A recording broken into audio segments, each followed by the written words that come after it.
Hello, everyone, and thank you for joining us for our roundtable today.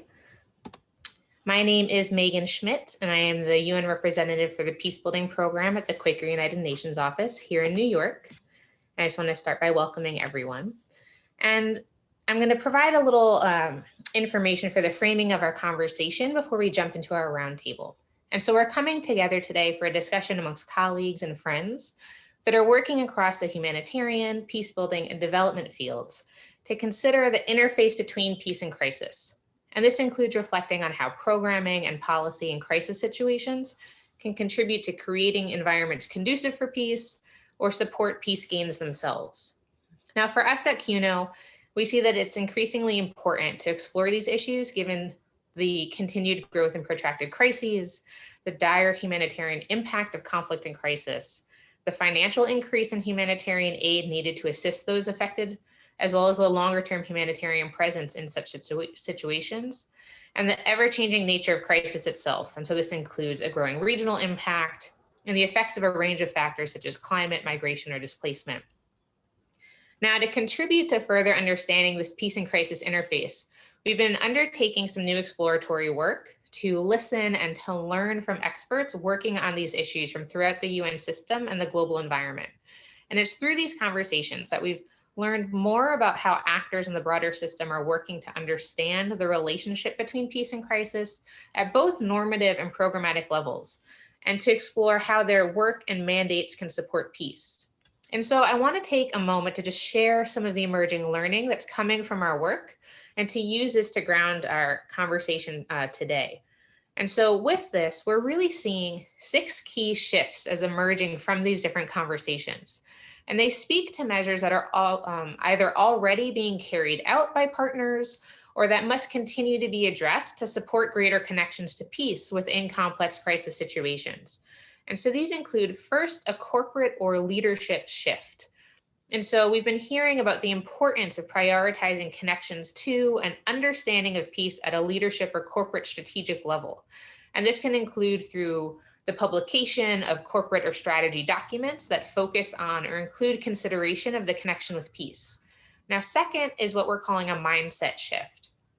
And this is the need for colleagues who are working on peace, development, or humanitarian issues to begin to or to continue to strengthen understanding of how their existing work connects to and can further support other areas across the nexus.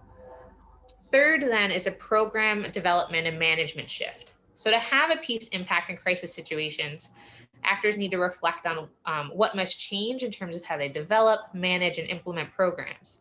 So this isn't about changing mandates, but about considering what shifts are needed to impact peace gains. And this connects to the next shift, which is a skills development shift.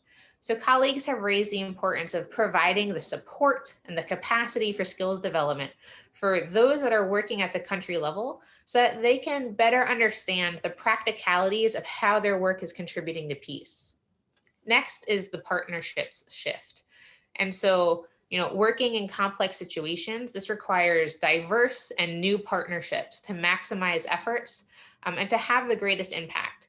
And this is particularly true as it relates to building or contributing to peace in these complex environments.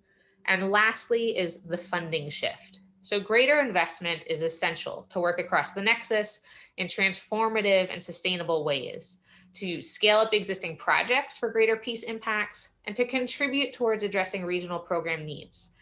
This means increasing funding in all of those different areas, but it's also about looking at how to adjust or change existing funding structures that allow for an easier access.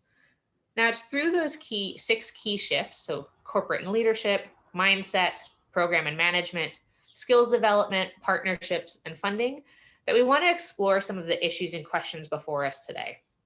And I'm really delighted that we have 3 terrific discussants who are going to start our conversation.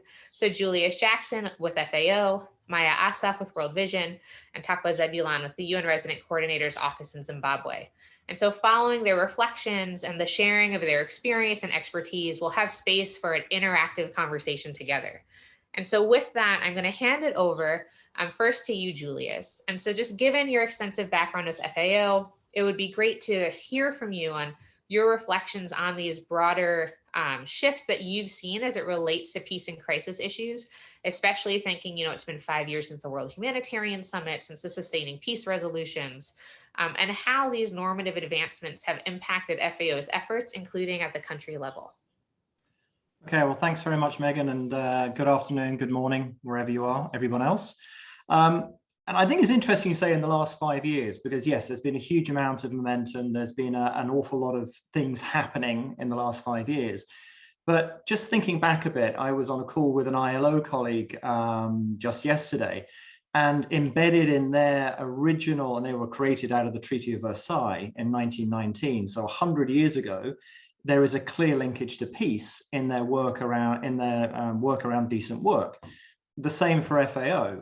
In the 1943 conference and set up FAO, the first session of the first conference was explicitly linking peace and hunger. So it's not that it hasn't been there, it's just that kind of maybe we've not looked at it in enough detail, or that we haven't called it by certain terms. And what's happened maybe in the last few years, and thinking about at that global level, is a number of things coming together and perhaps a bit of an enabling context happening. So for some entities, such as my own organization, to have a bit more space to be able to talk about these issues, to talk about how we can contribute to peace through certain pathways, that there is a role for us, but at a very minimum that we need to be conflict sensitive.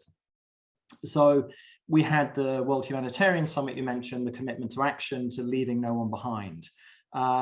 Within our own position paper on that, we clearly said that we will be looking at trying to be more conflict sensitive and trying to see where we can contribute to peace.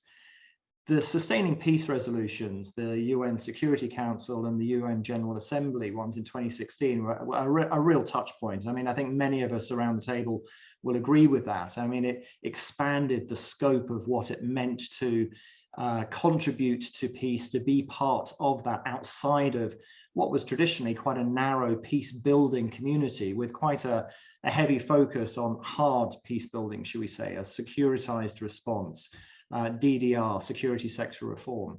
So the twin Sustaining Peace resolutions really opened that up.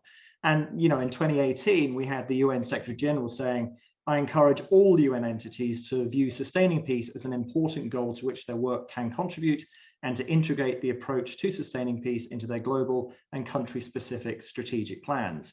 It's a clear call for action. Now, we're in the process of doing that, and that has meant that we've developed different approaches within individual organizations, and some of us at different stages than others. But we've also seen, for example, the linkage between conflict and hunger, and how it's incumbent upon us within the Security Council to support peace, to try and avoid the worst excesses of hunger in the world through UN Security Council Resolution 2417. There's been the OECD DAC recommendation on the triple nexus, which has also kind of expanded this space for us to be able to talk about this. A lot of discussions in various global policy fora, through the Interagency Standing Committee, through the UN SDG structure as well. So all of this has provided a bit of space for internal discussions to take place. And I know that from talking to colleagues in IOM, in ILO, in UNHCR, in UNICEF, in WFP, and within my own organization.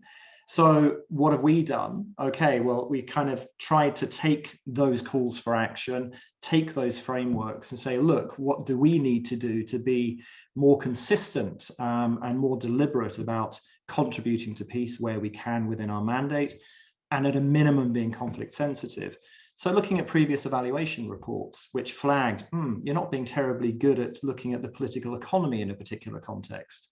Taking that on board, looking at a previous work around, for example, community forestry, which is very participatory approaches, which directly speak to conflict management over natural resources, and recognizing that there has already been a lot of work done, but just may not have been called contributing to sustaining peace.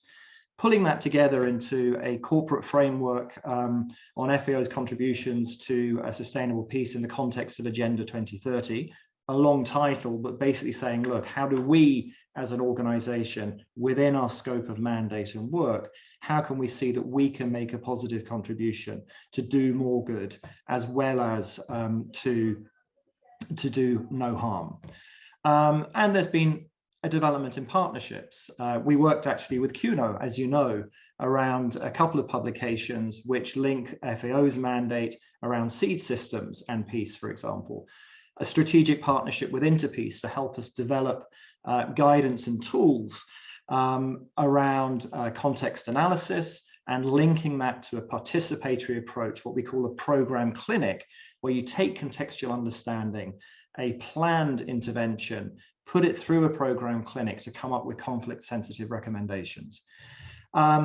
And I guess what has been a bit of a challenge, and there are still many challenges around this, and we'll get to some of those, I'm sure, in the discussion, the usual ones around funding, around silos and so forth.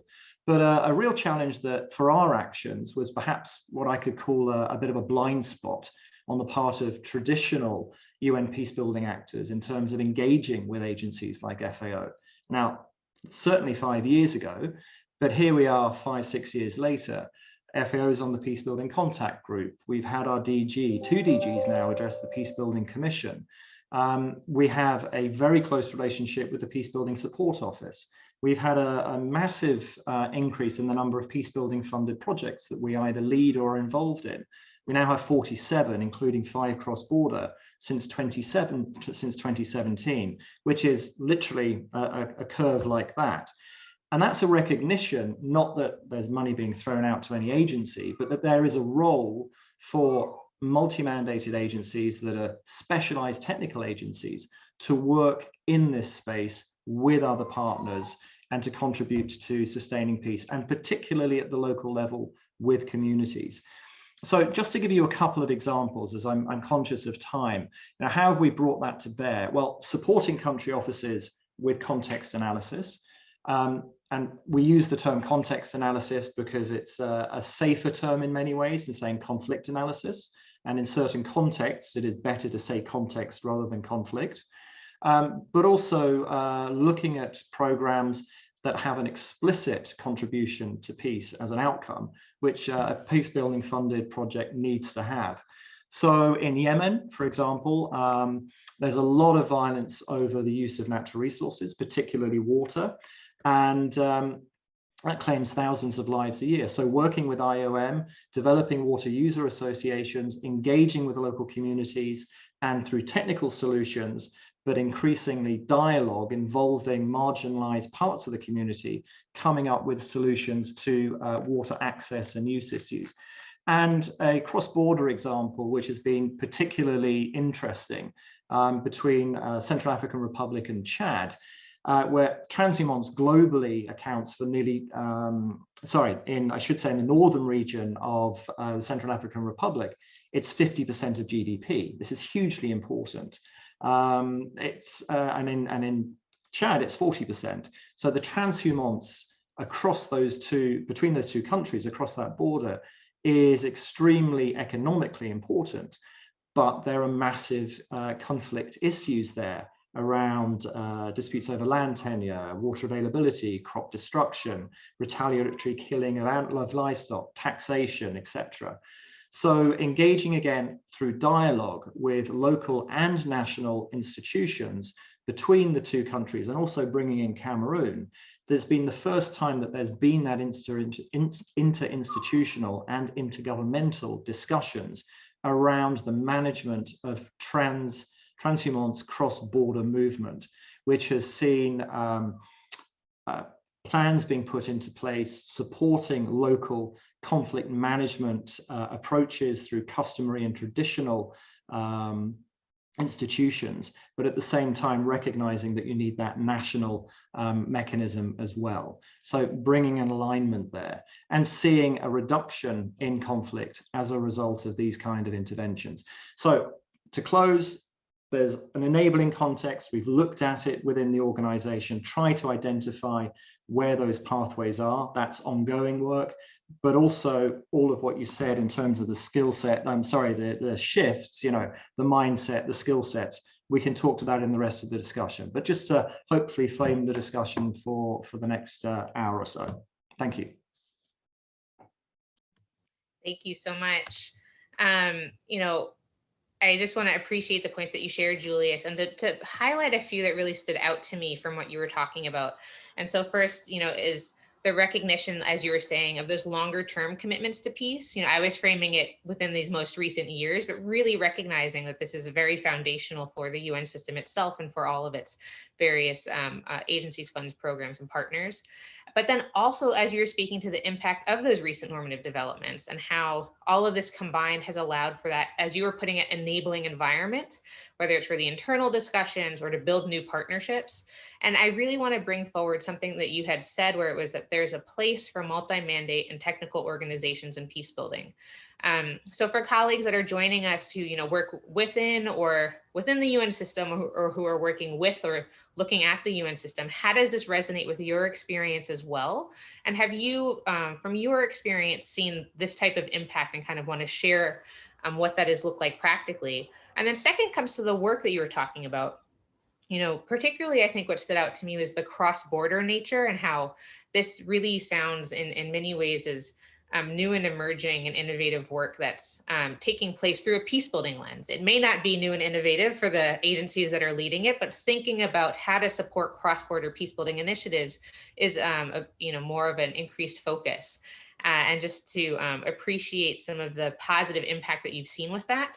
And so again, for those who are joining us, whether it's in the chat or the discussion as we turn to it, you know, what are some of the examples or experiences that you have that might connect to some of those points around what Julius was speaking to?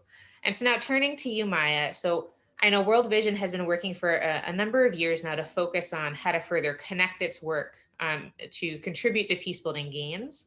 And this has included developing and implementing new ways of working, including through different programmatic tools, different approaches. And so I'd really welcome hearing more from your experience with this work, what impact you felt it's had for World Vision, and your organization's work at a country level. And then what are some of the issues that you're grappling with as you're starting to kind of really move some of these transitions into practice? Absolutely. Thanks a lot, Megan. So as a multi-mandated, child-focused and faith-based organization, peace building and conflict sensitivity have always been an important part of World Vision's work. And World Vision has had context analysis tools at various levels to help achieve these outcomes. So that is not new, but what is new is that since 2016, it's that 5-year mark that you and Julius have been referring to as well. World Vision has been seeking to increase its impact in fragile contexts with a new 2030 strategy focused on reaching the most vulnerable children in the areas where we work. And as Julius said, there was a much more fertile international environment to seek new ways of working, such as breaking silos and working across the peace-building, humanitarian, and development nexus. So in the process of this shift, we realized that the concept of linearity, which we have been so used to, from moving from relief to recovery to development, doesn't work in fragile contexts that are often fluid and constantly changing. In addition, the coming of the COVID-19 pandemic, which has had a huge impact on the world, particularly on fragile contexts, shows that there's a need more than ever to have approaches that are flexible and adaptable and relevant as well. So in response to that, World Vision put together a new approach called the Fragile Context Programming Approach, what we also call FCPA.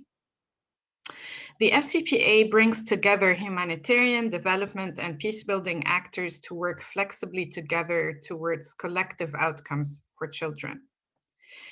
This new approach enables our field offices in fragile contexts to respond flexibly to cyclical or recurrent shocks and stresses in fragile contexts, reducing their impact and also supporting the peace that is essential for sustainable child well-being. The design of each of those FCPA-aligned programs is based on detailed scenario planning built on the strong foundation of context analysis. The key features of the most likely scenarios is the identification of context indicators, showing which scenario is unfolding, and also allowing for analysis on implications for child well-being. And after that, this information is used to design menus of programming options in line with the context changes that staff can use in different combinations. Just really quick, at the heart of this FCPA approach are 3 different dials. And we call them dials because we tune them up or tune them down according to the change in context. So the survive dial is linked to programming options which allow a quick and effective response to rapidly deteriorating situations and to ensure the survival of the most affected and vulnerable children in communities. This is what we call actually working in fragility. So this is responding to basic needs in alignment with humanitarian principles and security standards. Now, the 2 other dials are called the adapt and the thrive dials. So we're talking a bit more here about longer term recovery. They illustrate how all World Vision programming should be working also not only in fragility, but on fragility to promote longer term transformational change. The adapt dial is primarily focused on resilience and recovery, which enables longer term change. And it also prepares World Vision for a better response and reduces the likelihoods of relapse, as well as mitigating the impact of future crises. Just to say as well that at the heart of that, peace building and conflict mitigation are really important because they aim at addressing the drivers and the root causes of fragility in these contexts. So when we talk about working on fragility as well, we are reinforcing adaptation and resilience, building stronger networks, as well as interpersonal, intercommunal, interreligious, and other group ties to promote peaceful coexistence. So grappling with the concept of peace in the nexus, I think it took us a while as an organization to decide how it looks like for us within World Vision, but then we realized that other organizations are grappling with the same issues. And we also realized that there were many common points with other organizations. So what we did, or what we do now, is we use the suite of our micro and macro analysis tools that allow us to analyze root causes of fragility and help us provide practical recommendations on the integration of either conflict mitigation measures or building local capacities for peace. So, for example, at minimum, we seek to be conflict sensitive across our interventions through the context analysis that we do. However, we also focus on specific peace building outcomes. For example, in one of our macro analysis tools, the Making Sense of Turbulent Contexts, there's a session called Strategic Priorities. And this session aims at identifying the strategic priorities based on the root cause analysis that we would have done earlier. And some of these strategic priorities are actually, or could lead to positive peace. We're talking about examples like strengthening good governance, integrating gender, cross-programming, ensuring equitable distribution of resources, et cetera, et cetera. We also have a local context analysis tool called the Integrating Peace Building and Conflict Sensitivity in Programming, which looks at 5 different strategic processes, including good governance, community capacities, coalitions across boundaries, looking at transformed relationships and a just distribution of sustainable resources. So this is also a framework that helps us as we're doing our analysis to then come up with the recommendations and include those in our fragile programming. So this is a bit about how we do peace building in the Nexus. I want to talk a tiny bit about the challenges that we have faced as we were testing and implementing the FCPA. They resonate a lot with the six key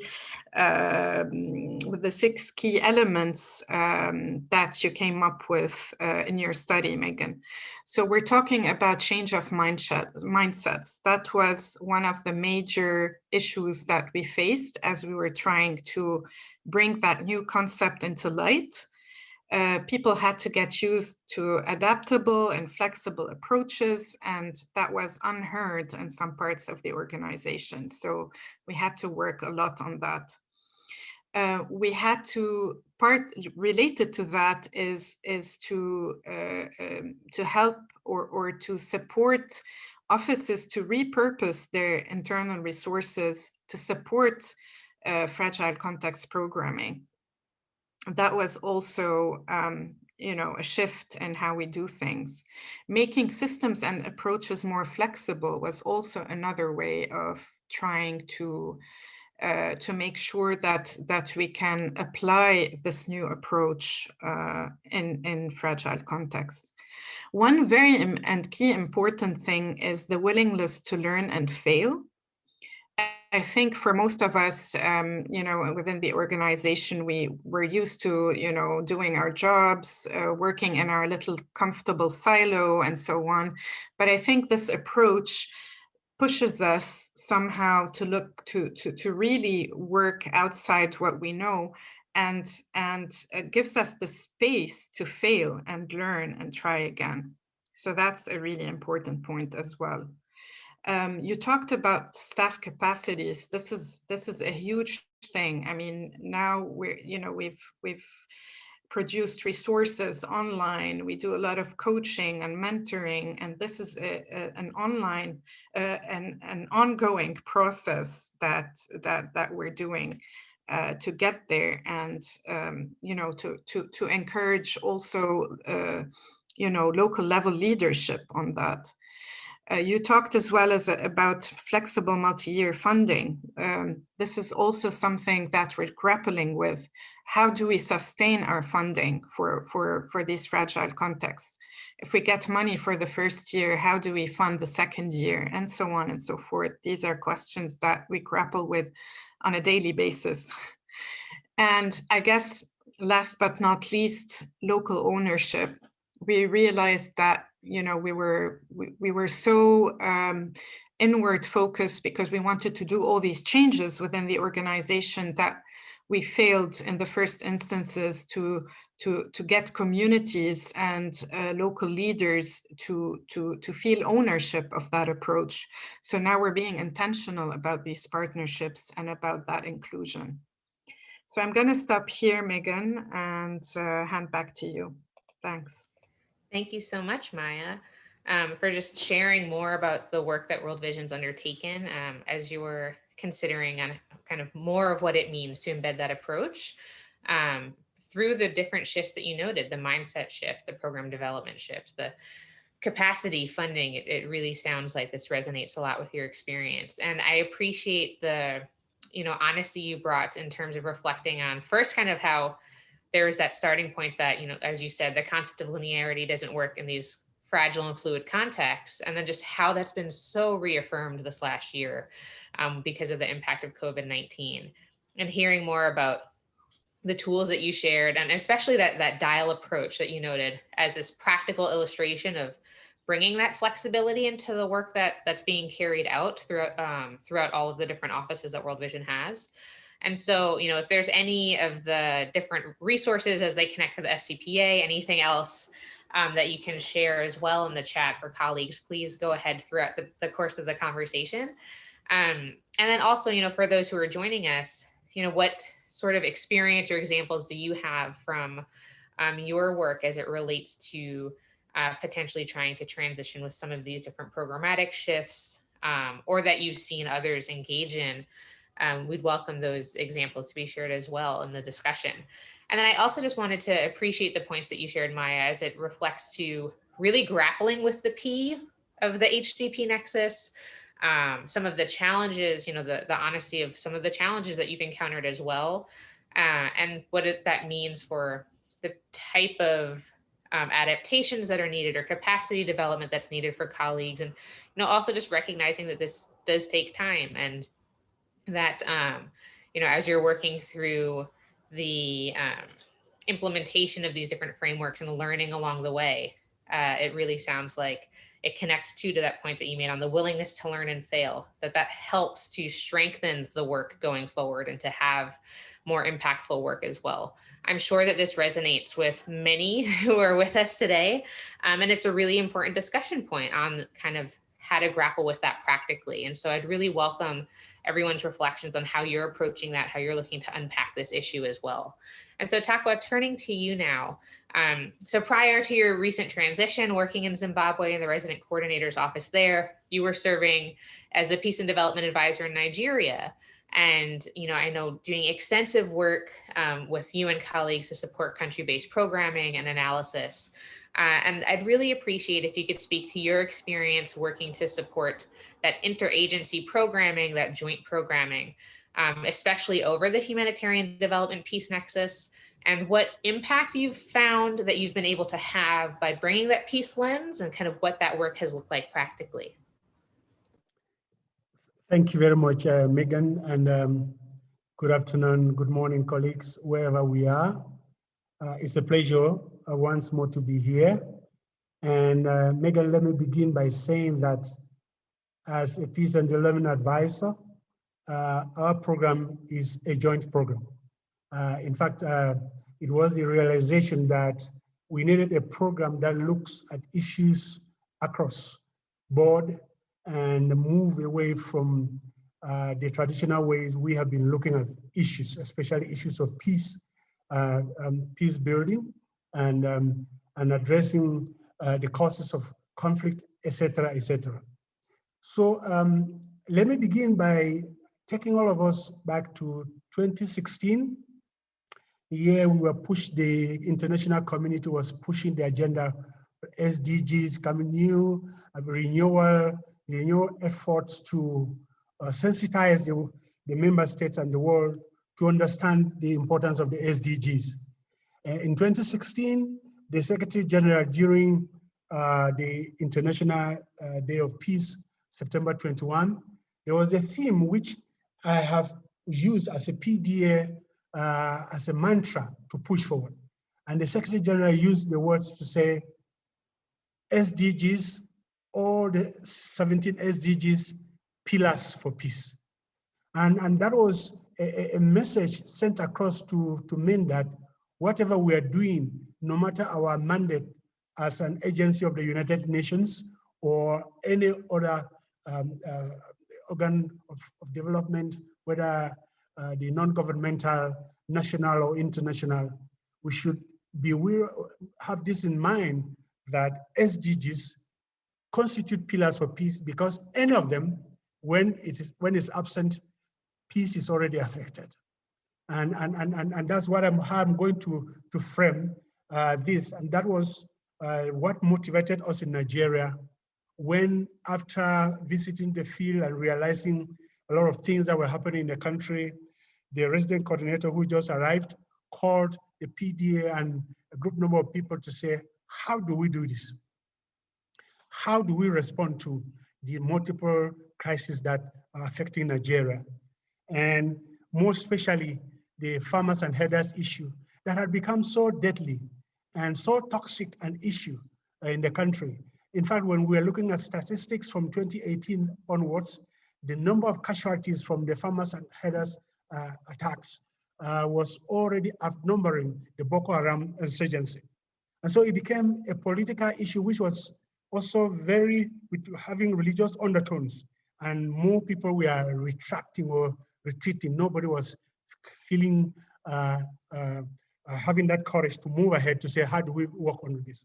So we sat as a UN agency, and from the beginning, and that's why I wanted to say, from the beginning, when we were looking at this issue, we already started having the idea of a joint approach.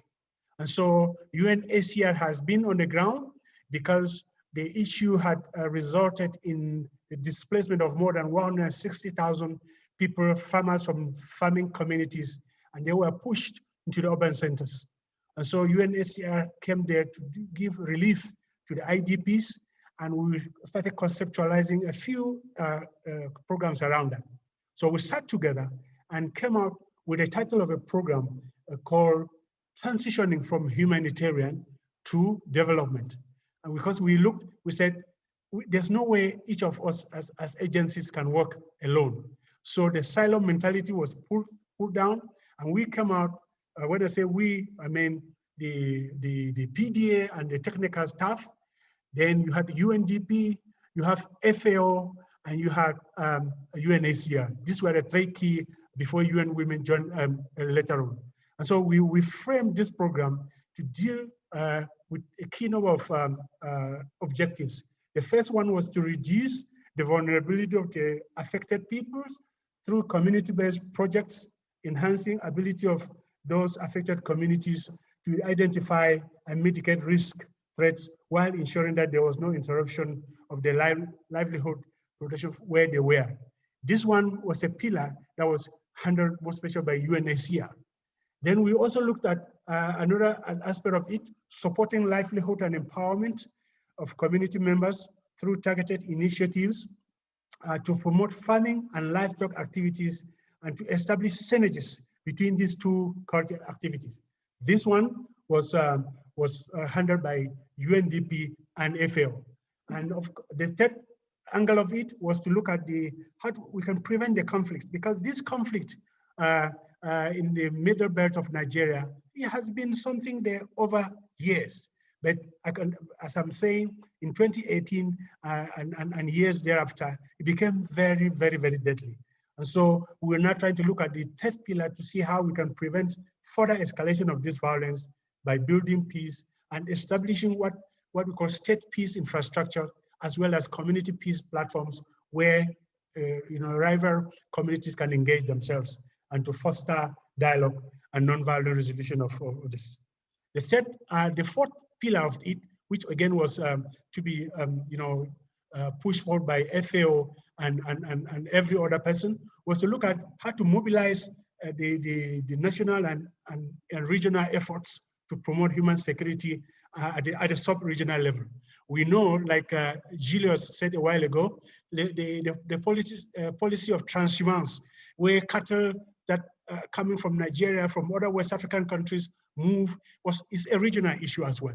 So, and of course, the Institute for Peace and Conflict Resolution in Nigeria, which is a national actor, had done a study also in 2016. We were part of it, and it was discovered that farmers' herders issues affected 19 out of the 36 states in Nigeria, so much.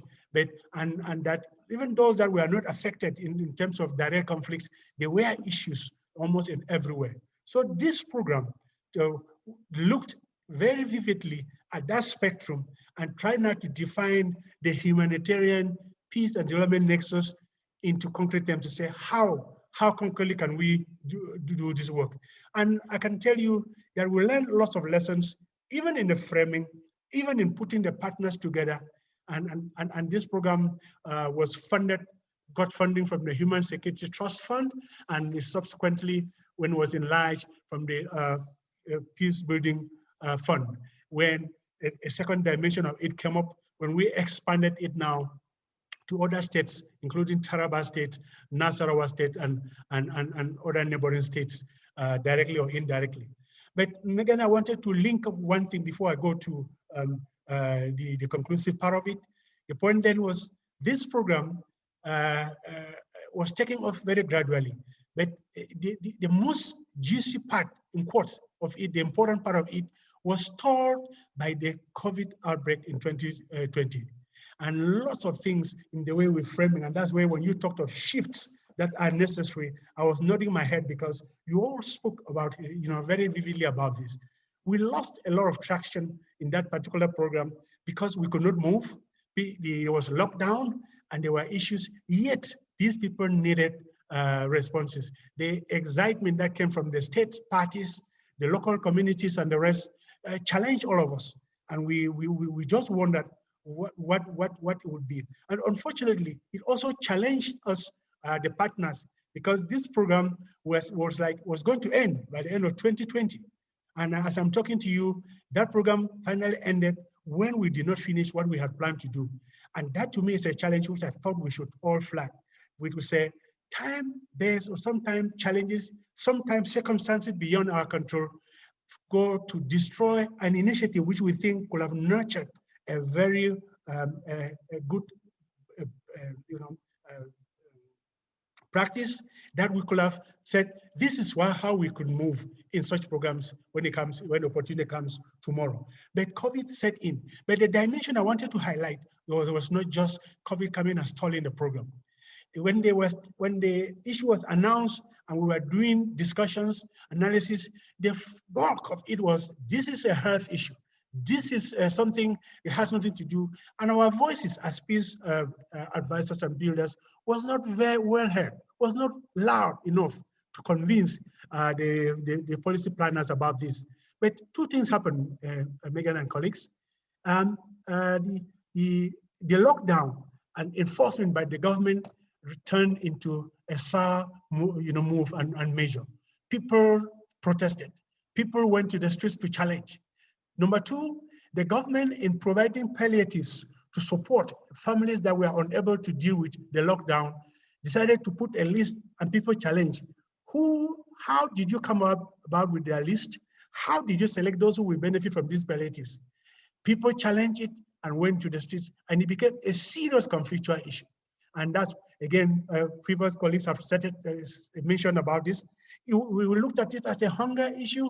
We looked at this as a purely humanitarian issue, but it turned around to be a major conflict issue in Nigeria, where many people were killed, and the country was almost grounded because the youth descended into the streets, and there was looting of some of the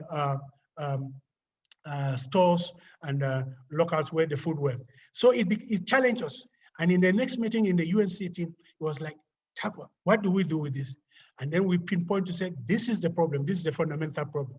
We sometimes realize most of the issues when the issues are already there. Yet we can still, at least our level as the United Nations, come up with measures to prevent further de-escalation. But the lesson we learned from it was that factoring in conflict mitigation measures, factoring in conflict sensitivity in whatever we do is very critical. And whether you are doing health, whether you are doing education, whether you are doing development, peace building as an enabling factor, as SDG 16 highlights, is very, very crucial for any other move to take place. And so that boils down to the one UN measure of drive that has been going on in the ongoing reforms. And we're all looking forward to see how we can learn from the SDGs, from the COVID, and how that has affected even the SDG implementation, and see how the whole issue of creating an enabling environment becomes very crucial. And enabling environment means not only the enabling environment for governance and security, but also how we have planned and factored in peace building in a very proactive manner, putting all the agencies together, all contributing and being part and parcel of the process. So in the second part of it, I will then try to make my conclusion to drive the point home, to re-emphasize the whole dimension of prevention and factoring prevention all across board in ways that previous colleagues have spoken about is something that our program, as the joint program of the Peace and Development Advisors, advising resident coordinators and the UNS agencies worldwide, that the fundamental thing is to say, this tool is another way of looking at issues of peace from a broad-based perspective, and resident coordinators in their reform process are supporting us very well. And I'm hoping that lessons drawn from, I will also be bringing some of these perspectives to my work here in Zimbabwe. Thank you so much. Thank you, Takwa, for sharing your experience in your previous posts. I think it, as you were speaking to it, it really illustrates the impact of that interagency collaboration, and uplifts what programming and impact can look like across the nexus. And I appreciate hearing how you found that the specific program that you were speaking to, as you put it, allowed for the silo mentality to be pulled down, and how you worked with partners to then really concretely work to articulate what the different humanitarian, development, and peace components mean. I think for colleagues with us today, if that connects with your experience as well in terms of implementing programming, or interagency collaboration, that would also be really interesting to hear. And I think it's key to then also appreciate the reflections that you shared on the impact of COVID. This connects also with, what Maya was speaking to as well, and is something that really is going to resonate with all of us. But I think what I was hearing within that too is how it also allowed in a way for your role to be a little bit more uplifted, working within the UN system at the country level to bring that peace lens, to bring that peace analysis forward. And I'd be keen to hear from other colleagues too of how your programming may have been impacted, and again, connecting to what Takwa was sharing, what adaptations may have been possible as a result. And so with that, we have about 15 to 20 minutes for conversation, and I'd really like to open it up for everyone to participate. My colleague Molly is going to put some guiding questions in the chat to support our discussion as well, that center around learning, practice, and preparing for the future. And then, as I've highlighted some emerging points from Julius, Maya, and Takwa's reflections, I'd really encourage colleagues to consider some of those points as well, and bring in your own experience, your challenges, your questions, and to encourage that it be a conversation amongst colleagues and friends. And so to start, if you can use the raise your hand feature in Zoom, which is within the little reactions button, then we can kind of go through and be sure to bring in other people's questions, ideas, and experiences.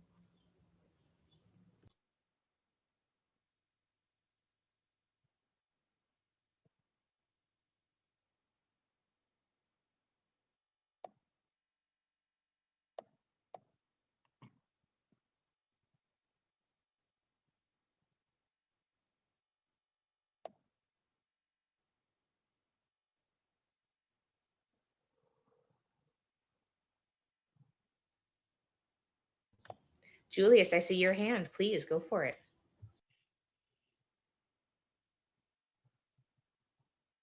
And yes, you're muted. The first time today. I've been on one other panel and Zoom calls all day, and this is the first time it's happened, so it must be getting later in the day. So yeah, just to break the ice and get the conversation going a bit.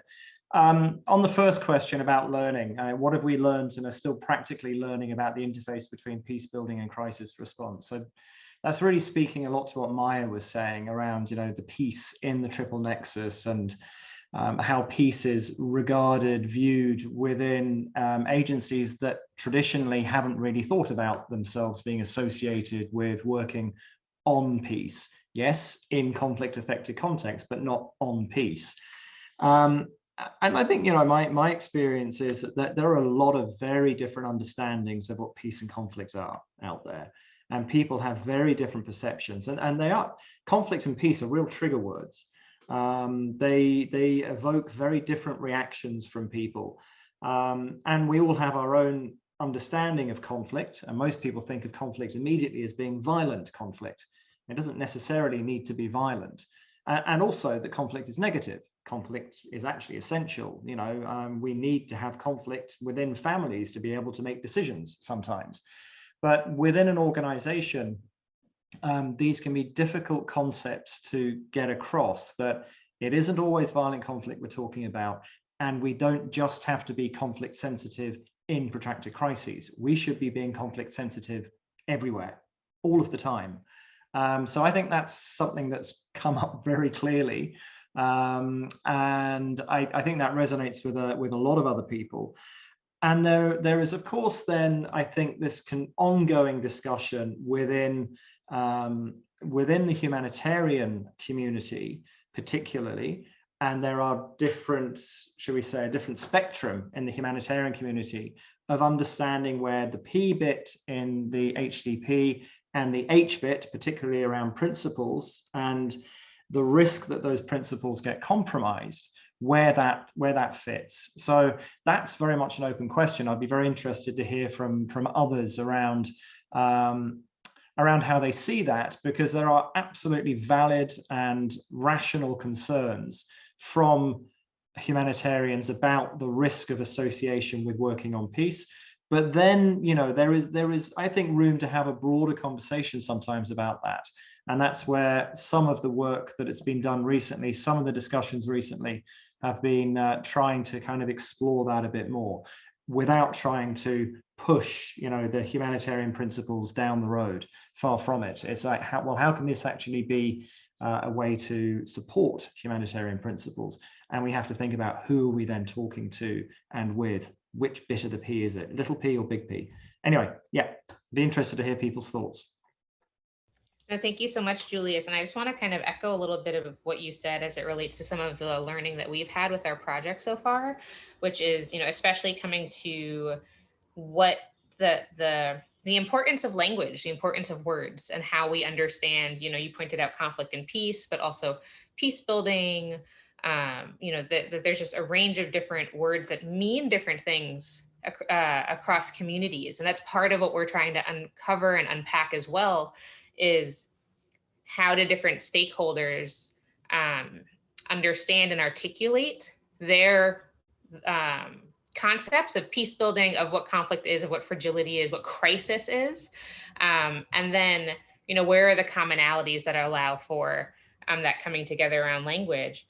And, you know, just also to appreciate where the P fits. And you know, you noted the valid and rational concerns. What's the way to support is also, and it connects to one of the shifts that I mentioned before. I feel what we're hearing too, and I'd be interested to see how this resonates with others, is, you know, it's not about the mandate change, it's about those connections and how to, within your existing mandate, within your existing work, what does that mean to contribute to creating environments conducive for peace, contributing to peace, or, you know, at where the context allows. And so also to kind of hear, how is that practically resonated with colleagues? I see Millward, I see your hand up, so I'd like to turn it to you. Yes, so my name is Millward. I'm humanitarian coordinator with LACA mission in Sweden, based in Stockholm. And just drawing on the questions that were put in the chat, that I just thought of sharing a little bit on the practice part, where it says drawing on practice. So that question, a thought that came to mind was actually, sometimes, well, our work, we are focusing on the small p, if I may say that from the beginning. So we focus on the small p, and sometimes we have seen cases, for example, as we worked in the crisis in Difa region in Niger, with a lot of displaced people coming from across the border from Nigeria, and a very big humanitarian response there, and working there for a second or third year in a row, we started realizing that there is a problem, because with the response, the humanitarian response taking place among the displaced people, there were all these big UN and NGO vehicles driving through host communities, which were not benefiting. And slowly we started seeing some resentment, and we realized there is a problem that could result into conflict. And those are some practical things that we see on the ground. And of course, having observed that, we eventually decided, okay, we are going to start responding a bit more in the host community, because they had similar needs to the displaced populations. And here were displaced people coming in and receiving water, receiving food, and receiving all these basic needs, and the host populations are not receiving anything, and there was growing resentment. So I just wanted to mention that, you know, sometimes our responses our very well-meaning humanitarian responses could be a threat to the small p that could result to a necessity for intervening in the big P. So anyway, a practical response there that I think mostly drawing on the inclusion part. And I think in places where we have seen a deliberate inclusion of host communities, we have seen that it works much better than when we are just concentrating efforts on the displaced communities. So thank you.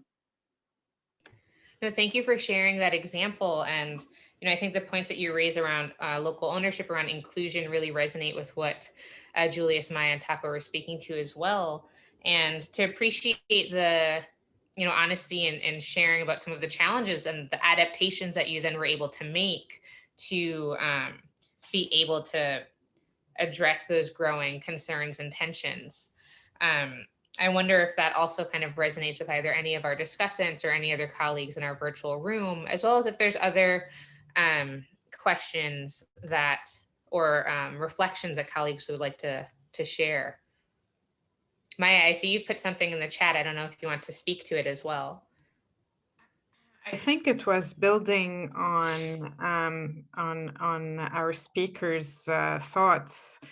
Yeah, I mean, he's totally right. I think for most multi-mandated organizations where there's that work on humanitarian and development and peace building or advocacy, we mostly work on the small p because of these issues of not interfering with with humanitarian principles and so on.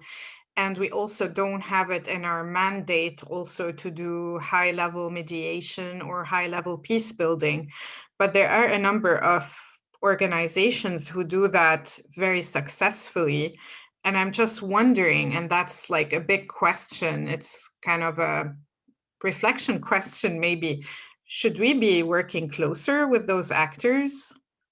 If we want to, like, again, I think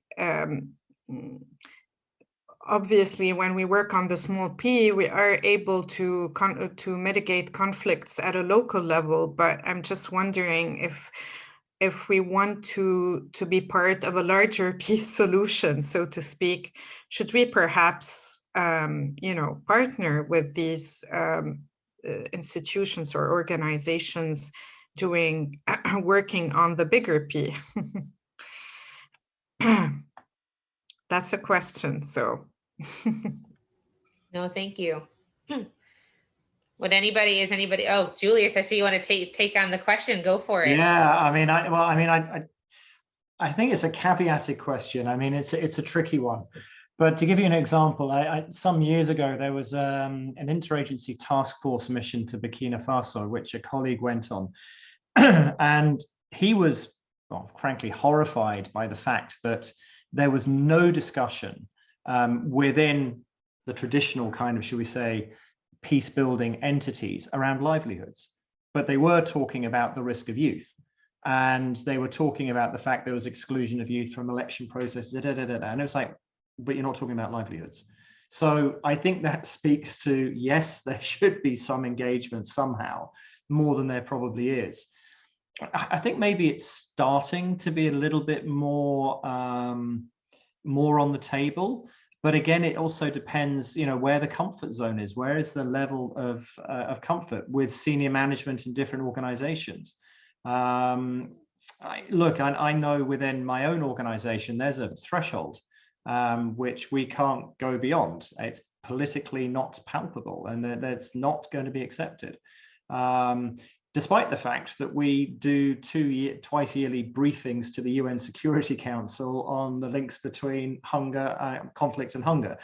But okay, that's factual food security, nutrition information in countries affected by conflict. But yeah, there's a lot of challenges there. But logically, yes, it does make a lot more sense that there is a closer linkage. I don't have an answer, but yeah. No, thank you. And then Takwa, I see you've raised your hand. You just need to unmute. Yes, thank you very much. Very interesting questions. And I looked at those questions and I said, perhaps this is the way we should be reflecting. We may not have the answers sitting around this table, but that's where the reflection should go.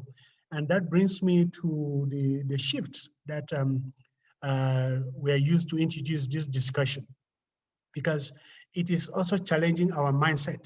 It's a mindset that we are taking when we go, when we begin to deal with these issues, the humanitarian and the peace building and the development workers, all alike. But I like the way Maya put it, you know, the shift and sharing the same office syndrome, I call it in quotes. I used to tell colleagues that when you see, when there's somebody who is so prone to doing development work sits with, adjacent the humanitarian worker and sits, there is a gradual change happening, which you may not know, but it begins to happen really. And you begin to ask questions in the informal, and those informal discussions will certainly zoom into the formal. And that's why when I was hearing the colleague talking about the small piece and then the big piece, it just boils down from my own perspective, if I were to attempt an answer to say, that gives sense and meaning to the partnerships that is articulated in SDG 17. That is the type of partnerships. And for those partnerships to really have more value, we must have a different mindset in how we understand it. We must have a different mindset on the programming and development management, just like Megan already summarized, because when we begin to put these things together, then we realize how difficult it is. And I can tell you a story, Julius, you spoke very well about that Lake Chad region and also the Sahel, which is now an area where we're having more questions than answers. Everybody's on the ground, the humanitarian, the security folks and the rest, but yet we are not having a headway. What then is happening? It is challenging us to begin to have a new mindset.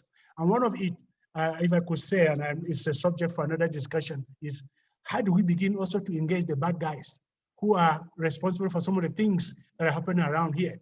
When we talk, you say, oh, our mandate said we cannot negotiate with terrorists, or we cannot negotiate with bandits, and so on and so forth.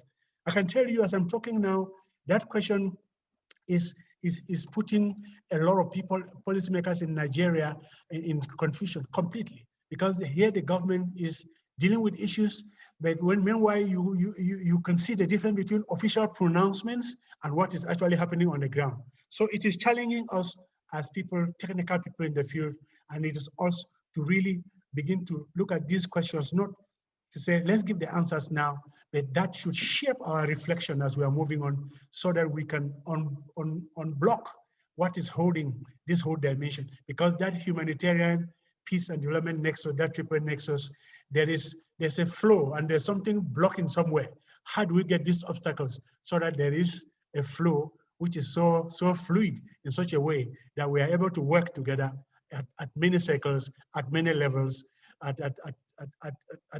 local, at regional, or at whatever levels. So we need to push the stumbling blocks on the way and see how we can push that machine so they can roll in such a way, whether in centrifugal cycles or whatever we will call it, but it needs to move. But for now, somewhere, somehow, it is standing and holding all of us at hostage. Thank you so much. Thank you, Takwa. And then just being mindful of time, I just want to also note some of the different resources that have been shared in the chat as well from some of our speakers, and to see, if there are any last questions, comments, or examples. If not, then what I will do is we have some kind of last questions that I have for our discussants as well. But I just want to give a moment to see if there's any other interventions from our group that colleagues would like to bring to the table.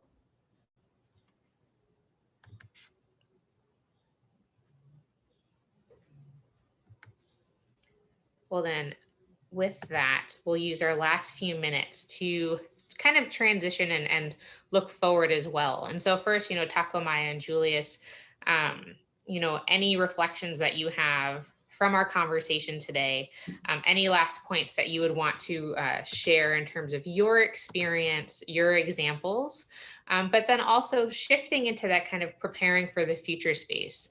You know, how do you think that a continued focus on peace and crisis, how that can allow for a continued building on the positive impact on policy and program development as we're going forward? And just connected to that, where do you think these issues need to go? Where do we need to go as actors within those spaces and as a community? And so maybe we'll, I don't know if somebody wants to kick it off or if you would like me to lead the charge. So I'll look to your virtual body language for who would like to jump in first. Takwa, would you like to go? I see you unmuted yourself. Okay, thank you very much. A very tough question indeed. But let me say one or two things. The first is that in his remarks, Julius mentioned the mistake, or let me put it, the tradition that we have seen so far for a good number of years, where the securitized approach to issues we are dealing with has pushed us to a direction where we have all hit the walls and we are falling back. At the global level, we all see what's happening in Afghanistan, where everybody is calling off shots almost everywhere. It's the peacebuilding missions or peace support operations that are all over the world, but yet these issues are still there. It becomes a question. What else can we do differently from what we've been doing? And I think that the discussion we are having here is giving part and parts of the answer. There is not everything that we're going to use the security or might to crush. There is, we need to begin to see how development is going to be tailored in a way to begin to address, one, the proliferation. If I can talk at the African space, for example, there are lots of ungoverned spaces and we could realize that whether you have an insurgency or a group of people who have it is usually taking advantage of the ungoverned spaces. So we need to look deeply into that. Two, begin to put meaning to this statement I made a while ago about the Secretary General, yes, mentioning too much prevention, focusing on building and investing in prevention, but also looking at SDGs as pillars for building peace. And we begin to address these issues of hunger, these issues of underdevelopment, these issues of illiteracy and the rest, these issues of marginalization, these people where people feel they are left out and they are not part and carried along. We begin to address all these deficits in a more comprehensive manner. Then we'll begin to take away the ground on which some of these conflicts is suspending or standing on. And I think that medium and long-term processes that look at the root causes and the drivers of these issues, we invest much in it. When you look at the peace budget, when you talk of peace building, go to any entire UN office in any country in the world, bring all the non-governmental organizations who are working, put their peace budget together and have a percentage of other interventions, you realize that it is still very, very insignificant. So we need to have that mind shift, as you had already articulated, mind shift on funding and partnerships that will work so that we do not need to double or do what people will say, duplicating efforts, but seeing how we can have synergies and alignment of programs all through, working with member states to redefine our priorities in the right way. And in so doing, using the SDGs as the basis for this work, I think we can begin to address these issues in a futuristic manner. Thank you. Thank you, Takwa. So Julius and Maya, 2 minutes each. We'll go in that order if that works for you. No, that's fine. No worries. So I think just coming off what Takwa said, I think if you're going to take your 6 shifts, the most important one, the primary one is the mindset shift, because none of the others will happen if you don't get that first one. Okay. And in that regard, and coming from a technical specialized agency, I know in other technical specialized agencies, there's little clusters or groups and sometimes just individuals who are trying to push this forward. And I've been lucky enough that we've kind of coalescing, we've been facilitated a bit by Interpeace, by others, to kind of drive this forward so that we can mutually help each other. And that's a really important, well, one, it makes you feel that at least you're not on your own. Secondly, it gives you a little bit of an argument point with your own management to say, well, actually, you know what, WHO, they're pushing forward on health and peace. ILO are looking at decent work and peace, but we're all building the evidence together, or trying to, but it also allows us to partner together in specific programs or PBF projects or whatever. So I think that's a key takeaway from your list, is to say, okay, we've got to focus on the mindset. And I think it is the trickiest one because it's change management and nobody really likes to change. The second one is, I think, joint analysis and around context analysis. I think that's a real opportunity which is not being exploited because of various disincentives. Okay, that includes from the donor community as well as organizations themselves. Yes, we have all of the discussion and the focus on collective outcomes. There's an entry point there possibly, but I do think that if we're working in the same geographic area, if we're working with the same communities, we should be doing joint context analyses. We're trying to do that with some partners in Haiti at the moment and in DRC and elsewhere. But it's a struggle, and everybody has different approaches. So it's trying to find the fit and the mesh. But that's something we need to try and push. At a very minimum, be conflict sensitive everywhere, all the time. I think that's just an absolute baseline for the P bit in the HDP. Going below that is just not conscionable. I just want to finish with an example where we were talking about, and this was Maya's question, about the small P working with communities around livelihoods or whatever, and building maybe some local social cohesion, and the big P actors and how we can engage with them.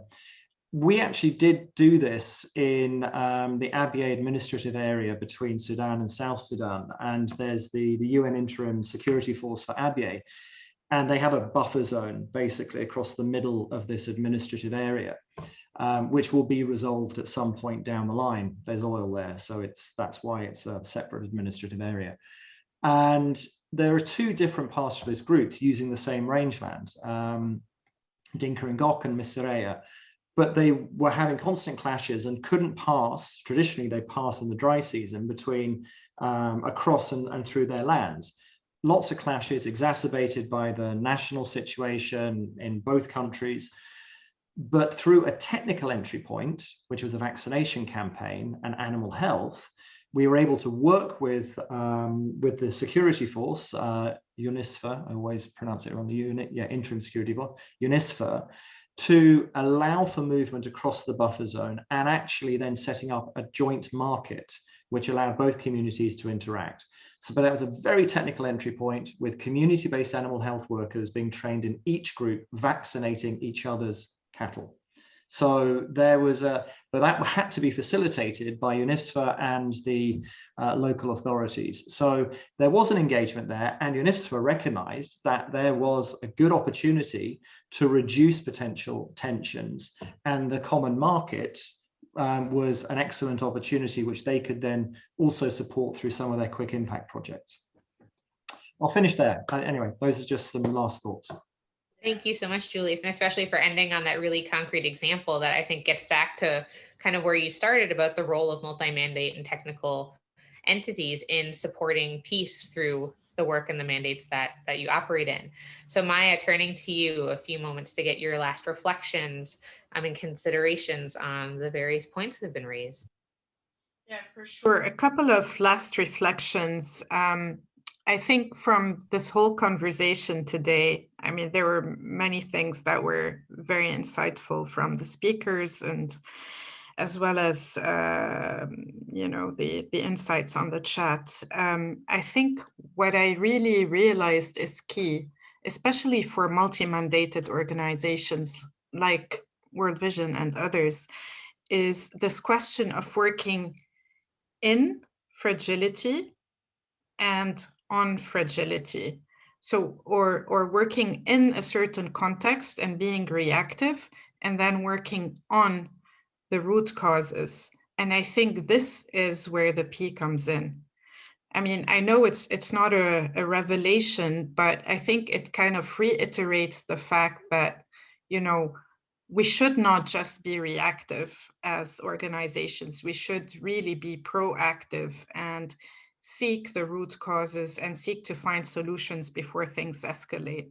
So this is one thing. The other thing is more of a recommendation, sort of looking to the future. I also think that strengthening national and local capacities by investing in partners' capacities to deliver, analyze the context, manage risks, and include peace building in their own programming would be great. I think this is also a part that that I think we still need to work on. I'm gonna stop here. Thank you, Maya. And I think those are two really terrific points to end on about not being reactive, being proactive, looking at the root drivers, root causes. And again, coming back to the importance of inclusion and local ownership. And so I just want to appreciate all of you for your time today and for your reflections on these different points. I think in connecting with something that Takwa had mentioned before, you know, this is really a ongoing reflection and learning process. And we appreciate being able to engage with all of you on it and to continue these different conversations as we're collectively working to not only be able to enhance and strengthen our individual efforts in this space, but to work together through those partnerships, through that community approach to be able to have longer term impacts for building and sustaining peace. And so just to wish all of you a great rest of your day, whether it's just starting like us here, or you're later in your afternoon and you're finishing on your Friday. Julius, I see, I am envious. And to just thank you again for all of your time and your contributions. Have a great rest of your day. Thanks for the invitation. Bye. Bye-bye.